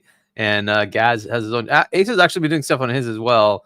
If you want to check out some of his game streaming. But Septic Sauce and I think Asa's is Game On Asa. And then he's done a lot of VR stuff. Yeah, but he's also been playing some normal games just to show. Like I think they've been playing Baldur's Gate, they've been playing Halo, they've been playing some other games, right? So you can check out those streams. And then I'm not on social media. I'm on Discord as HChani and Xbox as HChani as well. And then at some point, I don't know when, we'll maybe have RDX at some point, but we'll be back tomorrow on Primetime Gaming with Boom at 7:00. So check that out. Well, brother, I appreciate that you're going to be back with us tomorrow evening. And yes, I'll be putting out that show. I'm literally writing the show as we speak. I was trying to figure out what we're going to do. Hey, real quick, if you are interested and you're an Xbox player, they are doing their own year in review. I just tweeted about mine. I have a total of 1,349 hours in gaming. I played a total of 86 games. I got 584 total achievements. My gamer score this year was 15,165, and my top playing month was August. My lifetime gamer score is 335,583, and my lifetime reward points, which I did not know I had this many, 224,996, that is a lot of information. But listen, you can go to Xbox.com and actually go to Xbox Wire. They just put out an article. Go check that out and see what you did for your 2023 year in review. And Umbra, sell the brand, brother, because you got a show coming up this Thursday. You and Daniel, doing what you do on The Fix each and every week at 8 p.m. Eastern Standard Time. Sell the brand. Where can people subscribe? And more importantly, reach out to you on social media. Oh yeah, man. Sorry for getting here so late again. Don't worry about it. It's fine, brother. You work midnights. It's overnight blues. This kind of stuff happens, bro. Yeah. But I mean, of course, you guys can find me on Twitter, X, Infinite Umbra or Umbra Infinite. This week is going to be really, really good. Actually, we have Randall Thor, my Chicago brother, and Kay Asante joining us this week. Excellent. So it's going to be a really good one. I'm also debuting the new thumbnail I had Dutch one working on for me. It incorporates a lot of Chicago in it, so you all will see that soon. But even as far as the stats for the year, I had 655 trophies. I say trophies, but I did earn some trophies too. I was being half a pony sometimes. I did. I earned some achievements. I earned a total of only 13,980. Last year, I had like in the hundreds of thousands. This year, I was slacking a little bit in general. I played through 54 games, and you know what's crazy? I had actually played the most Diablo. I would not have thought it, but I had 346 hours in Diablo 4. I had 334 in Starfield. So it actually came up just a bit shorter than Diablo. I was actually stunned, but I'm like, what? Didn't expect that. So no, but it's been a great year in general. That speaks to it right there, and that's probably why my scores was overall lower, is because I had been really playing more of these first party games, that took so much time out of you, because Diablo now is a first party game, but I have been playing these games that took so much time out of me moving on to play something else. You know what I mean? And I'm bad at that, where if I'll go in and play something I might like it a lot, I might go back and play that again instead of moving on to another game, And so, I mean, you did beat Hi-Fi Rush 73 times, so I mean, exactly. There's that. Yeah, but I should have looked up the hours for that, because I know I put a lot of time into that too. So yeah, it's been a great year. I expect next year to be even greater. Shout out to the chat. Thank you all for being here with us, holding us down, and of course you guys, and Harky, for you coming through and holding the show down too, brother. Well, thank you for being here, gentlemen. I super appreciate it. A big thank you to all of the super chats that popped in here. We definitely appreciate it. And of course, like I say, kind of just want to give you the heads up. Mark your calendars. December 22nd, which is a Friday. That is going to be the 6th annual Christmas with Mr. and Mrs. Boomstick. We are giving away $1,500 worth of prizes in 2 hours. Um, and that's funded by the peoples. We take the super chats and the channel memberships, and we kind of tuck them away to do these big contests. And we're giving away a total of 10 $100 gift cards and 2 grand prizes. 2 people in the chat are going to walk away with a $250 gift card each to your platform of choice: Steam, Xbox, PlayStation, or Nintendo eShop. And the first 6, if you didn't already know, go to channel members. They're the first ones picked because, well, they're supporting the channel. And the next 6, because we want to involve everyone, anyone that is in the chat, that when you type in the hashtag, which we will give the day of the show, and the picker here on StreamYards picks you, you get the winner. You'll be called out live on the air as a winner. And even if you're outside of the Americas, we will recognize you as being a prize winner. And the only caveat to that is that we will send you the amount of what your prize is only via PayPal, because it obviously keeps me and Mrs. Boom safe from scams. We don't use cash apps. We don't transfer to anyone's account. It's through PayPal, obviously, because it could be registered, and we're protected through PayPal. So mark your calendars, December 22nd. And of course, folks, I'm going to close out today's show with something that's incredibly important to me. Hopefully one day it'll be important to you. And that's something that my dad taught us when we were kids. And he would say, Craig, treat others how you want to be treated. And also, it doesn't cost anything to be nice. You live by those rules, Craig, I can guarantee you're going to have an awesome day. So take care, everyone. And we'll see you next week on the newest episode of the Xbox Factor Podcast.